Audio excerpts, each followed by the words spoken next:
ప్రతి మహిళకి 1500 ఇస్తానన్నారు. ఇవ్వలేదు అనే దాన్ని కవర్ చేయడానికి ఏదో ఒక కథన్నా చెప్పారు. P4 పెట్టాము అన్నటువంటిది. 1,5,00,00,000 ఏంటి 2,00,00,000 మంది మహిళలకు ఇవ్వాల్సిన డబ్బులు ఆపేసి ఒక 5,00,000 10,00,000 అని చివరికి 2,00,000 మందికి ఇచ్చేటటువంటి దాంతో అయిపోయిందన్నారు.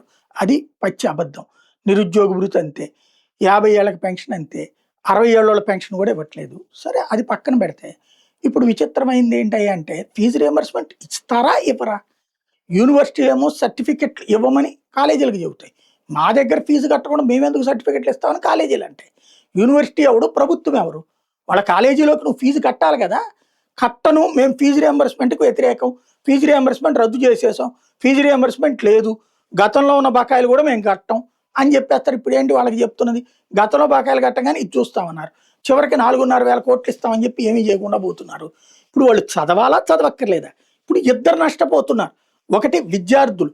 వాళ్ళ కుటుంబాలు నష్టపోతున్నాయి. తమ బిడ్డను చదివించాలో లేదో తెలీదో చదవదు. అంటే ఒకవేళ డబ్బులు లేకపోతే వాళ్ళు చదివించడమో లేకపోతే వేరే పనికన్నా పెట్టుకుంటారు.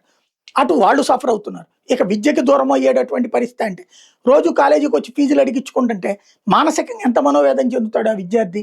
అదే సందర్భంలో కాలేజీనేమో సర్టిఫికెట్లు ఇవ్వదు. పాస్ అయినటువంటి విద్యార్థులు పరిస్థితి ఏంటి?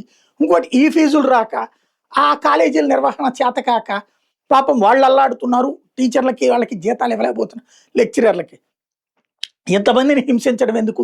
మేము ఫీజు రియంబర్స్‌మెంట్ అనే పథకాన్ని ఉంచుతాం లేదా తీసేస్తాం. ఇదేదో తేల్చి చెప్తే అటో ఇటో ప్రజలు కూడా తేల్చుకుంటారు కదా!